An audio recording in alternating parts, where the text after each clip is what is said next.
Ser podcast. En La Ventana acontece, que no es poco, un relato personal de la historia, con Nieves con Costrina, Cadena Ser.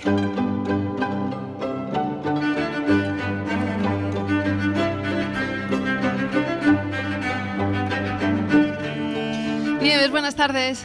Hola, buenas tardes, Marta. ¿Qué tal? ¿Cómo estás? Yo estupendamente, muy bien. Oye, vamos a remontarnos hoy 2 siglos atrás para entender qué estamos haciendo hoy. Literalmente los que tienen este puente largo se lo deben a eso de lo que vamos a hablar ahora, y está bien que conozcamos el por qué honramos un día como hoy a una virgen en un estado aconfesional, que no laico, ¿no? Sí, totalmente, ¿no? Es la gran incongruencia española que sufrimos. Porque sí, hoy es el día de la Inmaculada Concepción. Sí. Ahora contaremos de qué va esto. Porque una mayoría de presuntos católicos no tienen repajolera idea de lo que significa, y además es un dogma absolutamente desquiciado. Es una locura. Pero esto, aunque no lo parezca, esto iba sobre todo de antropología. Y este es un buen momento para ahora mismo, que las mentes más sencillas y propensas a sufrir un ictus de fe cambien el dial a Radio María, que es muy divertido, y así no tendrán disgustos. Vamos a hablar de vírgenes y de cuándo viene este negocio, de su tremenda rentabilidad económica, que ríete tú de los beneficios del Santander y el BBVA juntos. Las vírgenes son esas a las que yo llamo consciente y deliberadamente y razonablemente muñecas o estatuas, mientras nadie venga a demostrar que son otra cosa. Que alguien se crea que son otra cosa, pues por supuesto que vale, me parece muy bien. Pero ¿a quiénes vamos a creer? ¿A ellos o a nuestros propios ojos? Que diría Groucho. Si existe alguna prueba irrebatible de que la muñeca de Guadalupe, la estatua de la Fuensanta, la de Sonsoles, la de la Sal, la de Coromoto, la del Pino, la del Rocío, que casi ninguna son estatuas porque solo son unas caras y unas manitas y unos palitroques para sujetar los lujosos vestidos y las carísimas joyas. Todo el mundo sabe que las vírgenes iban cargadas de collares y mantos de oro por Palestina, por supuesto. Yeah. Bueno, si existen pruebas, digo, de que son entes reales, yo me como mis palabras y a la propia muñeca si hace falta. Pero me temo que las vírgenes son como el Tribunal Supremo. No se necesitan pruebas.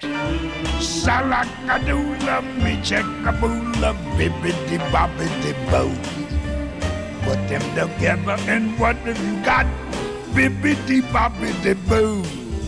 Salakadoola, menchikaboola, bibbidi-bobbidi-boo. It'll do magic, believe it or not. A bibbidi-bobbidi-boo. A ver, por ponernos todos en la misma página, ¿hay alguna época en la que situar esta explosión de vírgenes por todos los rincones del mundo católico? Y no sé si se sabe ya cuántas hay. Sí, muy bien lo de explosión, porque fue una explosión, sí. Los propios guionistas han perdido la cuenta de las que hay, porque yo creo que la contabilidad se les ha ido de las manos. Hay un mínimo de 1.200 vírgenes oficiales. De todos los colores, razas, rubias, morenas, llorando, sonriendo, a veces con la iconografía más extravagante o más fantoche que se pueda imaginar. Y luego hay varios cientos más de cultos locales, miles, se podría decir, que los curas se han ido inventando por su cuenta y que aunque no tengan el reconocimiento del Vaticano no importa, porque el Vaticano hace la vista gorda. Mientras sirvan para recaudar, nada que objetar. Y sí, claro que hay una época en la que explotó la aparición de muñecas, y en realidad era que te pones a pensarlo, era una táctica milenaria empleada ya por lo que los católicos llaman paganos, pero cuando lo hacen ellos lo que pasa es que pasa a ser sagrado. Los griegos le pedían favores a Zeus, claro, y los sevillanos se lo piden a la Macarena. Sí. Unos se encomendaban a Eolo y a Poseidón para que frenaran los vientos y las tempestades, y otros a Santa Bárbara. El ritual es el mismo y sirve para lo mismo. Para nada. Solo es un consuelo para quien se consuela, ¿sí? Pero vamos, ni Zeus ni la Mari sirven para nada efectivo. De ahí esa frase que dice, que habrás oído alguna vez, que dice: tú fíjate de la Virgen y no corras, sí. ¿No? Más vale que corras. En la Edad Media aparecían vírgenes a casco porro en todo el mundo cristiano conocido, bien en forma de muñequillas pequeñas, bien mediante teletransportación. Pero cuando la secta se fue dividiendo en subsectas, pues ya ortodoxos, luteranos, coptos, en el norte y este de Europa y en Oriente, bueno, pues ahí ya fueron cortando las apariciones. ¿Y en España o en la península ibérica también fue en la misma época esta proliferación de apariciones? Porque aquí triunfaron mucho. Que si triunfaron, madre mía. Aquí la nómina de vírgenes es absolutamente desquiciada. Los expertos sitúan apariciones de estas señoras en general en el siglo XIII, en todo el mundo. Pero efectivamente aquí triunfaron especialmente de forma espectacular con la conquista. Pero antes contemos, porque está definido, contemos científicamente lo que es una aparición. Venga. Es la visión por una o varias personas de una figura imaginada con la que mantienen diálogos y, según ellos, de la que reciben mensajes. Todas estas apariciones solo estaban y están en la cabeza de los videntes, bien porque flipaban ellos solos o porque eran inducidos a flipar para servir a un propósito. En la época de la conquista, las apariciones de vírgenes las usaban los curas para conseguir la construcción de ermitas, de iglesias, para ir ampliando las propiedades inmobiliarias y para ir tomando posesión de los territorios. Sugestionaban a una niña, a un pastor, a un vaquero, a una campesina. Es siempre fundamental que los videntes estos sean supersticiosos, impresionables y analfabetos. Para que vieran, los sugestionaban así, tenían poco cerebrillo los pobres, para que vieran a una muñeca con capa en mitad de un resplandor que les daba un mensaje. Por lo general el mensaje podía ser de muchas clases, pero los más comunes era: mata al infiel, defiende la religión con tu vida y constrúyeme una ermita. Y de paso una casa para el cura, que no falte. Santos y vírgenes además tenían repartido el negocio de las apariciones. Ellas se dedicaban al sector inmobiliario y ellos estaban más en resolver batallas.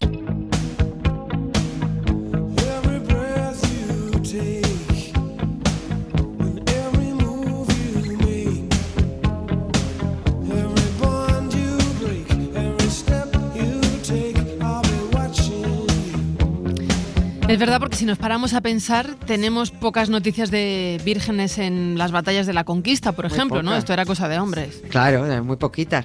Mira, fíjate, Santiago Matamoros, como su propio nombre indica, iba rebanando pescuezos musulmanes con mucha soltura. San Isidro hizo aparición estelar en las navas de Tolosa. San Millán, se pluriempleó en las batallas de Simancas, Acinas y Calahorra. San Isidoro apareció en Baeza, San Sebastián en Charilla, la Charilla está en Alcalá la Real, en Jaén. Mientras ellas eran más de proselitismo. Salvo la muñeca de Covadonga, que esta sí irrumpió en pleno fregado guerrero. Este fue un invento también muy, muy estupendo. Toda esta demencial explosión de vírgenes y santos venía avalada por reyes como Fernando III, Alfonso X, Jaime I, que fueron los que contribuyeron a sembrar de ermitas y daban por buenos todos los inventos que se le ocurría a la Iglesia. Pero las estatuas que se aparecen piden cosas distintas dependiendo del territorio y dependiendo de la época. Y como los españoles ya tenían muy perfeccionado el negocio de las vírgenes desde la conquista, tras la conquista de otros lugares de América, lo que hicieron fue aplicar la misma técnica y ni te cuento las muñecas que aparecieron allí de los mares. Solo había que repetir la estrategia. Y, por ejemplo, cuando se proclamó la República en España, en 1931, empezaron también a aparecer como locas por el País Vasco, por Toledo, por Teruel, por Ciudad Real, pidiendo que el pueblo se armara contra la República. Luego, en otro orden de cosas, tienes a Lourdes y a Fátima, donde ahí Dios no pinta nada porque es un negocio absolutamente obsceno, muy turbio además. Han creado un imperio financiero a partir de una farsa.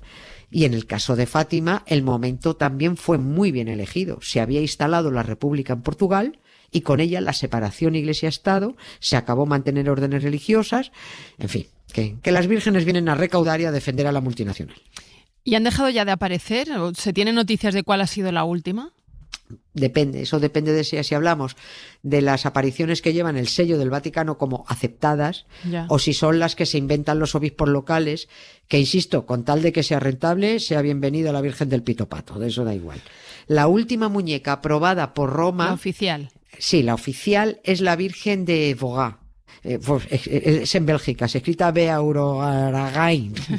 Bueno, Vogat. Esta se apareció, se supone, en 1933, pero a partir de ahí ya han frenado un poquito con el teatro porque han dicho, oye, a ver, que esto ya está dejando de colar. Pero ellas siguen apareciendo. Esto es como la canción esa, que el ritmo no pare, no pare, no. De las últimas, una se plantó en 1983 en un pueblo de Argentina. Y la última en 1984 en Venezuela. A esta la verdad es que le han puesto un nombre muy cansino. Virgen Madre Reconciliadora de todos los pueblos y las naciones. Al guionista también se le fue esto de las manos, yo creo. Oye, y decíamos que hoy celebramos aquí en España la Inmaculada. ¿Qué celebran realmente los católicos? Pues celebran que es un dogma, o sea, que se lo tienen que creer, aunque sus cerebros les digan que eso es una soberana chorrada absolutamente increíble. Pero un papa dijo en 1854 que eso había que creérselo porque sí, y ya se acabó. Es de hace solo 100 y pico años. La celebración de la Inmaculada Concepción era rechazada en gran parte de la Iglesia y todavía la rechazan en muchos lugares, que mira que han inventado historias inverosímiles, pero esta de que María había sido concebida sin pecado, decían muchos prebostes de la Iglesia, pero vamos a ver, si ya hemos colado que el padre del chaval no era José, sino un palomo enviado por el jefe, y que por eso era el único humano nacido sin pecado original, ¿cómo vamos a decir también que la Mari nació sin el pecado puesto? Si sus padres eran normales, inventados, vale, pero normales. Ana y Joaquín se llamaban. Luego les dieron el título de santos, Santa Ana y San Joaquín, pero se supone que fueron dos humanos que durante el triqui-triqui concibieron a María. ¿Cómo explicamos este cambio brusco a los clientes? Y dijeron, los partidarios de crear el dogma pues dijeron, facilísimo. Esto lo apañamos haciendo que la gente repita mucho el mantra ese de sin pecado concebida, sin pecado concebida, sin pecado concebida.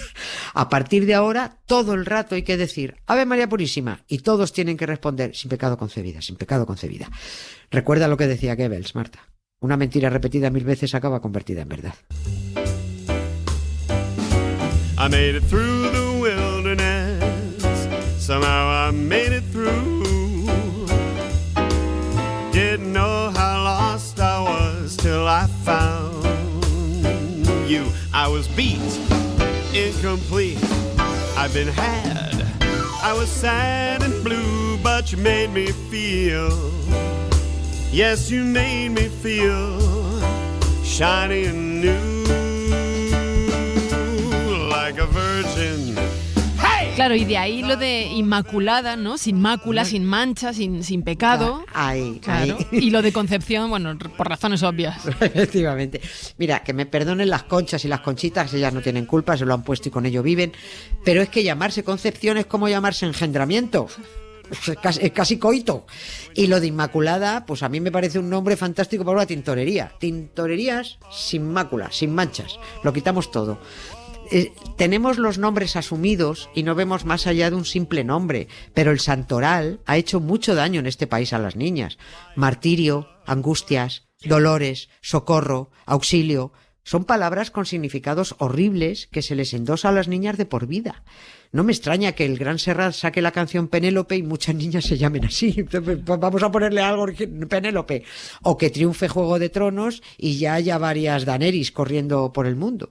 Cualquier cosa menos llamarse Asunción o Encarnación. Perdón también a las Asun y las Encarnas. Sí. No es así. La bronca en torno a si la madre del niño nació también libre de pecado se arrastraba desde hacía 800 años, no era una cosa de hace 2 siglos. Santo Tomás de Aquino, por ejemplo, estaba absolutamente en contra. Los dominicos estaban en contra. Porque aquí el único ser humano concebido libre de pecado se supone que era Jesucristo. Claro. Inventarse que también la Mari estaba libre era muy extravagante. Y lo más estrambótico de todo, si los guionistas habían dejado dicho que fue el hijo el que redimió a su madre del pecado original y resulta que la madre también nació libre del pecado, ¿de qué narices la redimió su hijo si no nació con el pecado puesto? O sea, se tienen un taco que es que no se aclaran. Por eso les dijeron, esto hay que creérselo sin discutirlo, no vale preguntar. Y la clientela, pues claro, se lo come sin rechistar. ¿Y que se eligiera el día 8 tiene algún significado? Sí, claro, porque ese fue el día del coito de Ana y Joaquín. Ese fue el día de la concepción. Se lo inventaron unos monjes en el siglo XII y bueno, hasta hoy. Y mira, yo te aseguro que las aventuras de Harry Potter están más trabajadas que todo este sarao católico.